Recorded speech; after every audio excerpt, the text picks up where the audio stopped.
Wala ka sa mga yun. Tignan mo tong makulit na to. Hoy!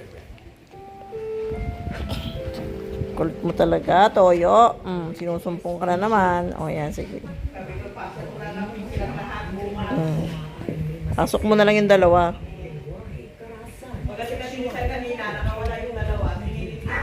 Ah. Kung itong ginagawa na isa. Yan o.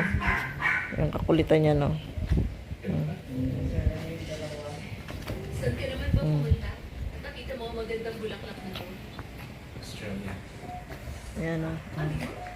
Yeah, hulog mo lahat yan. O.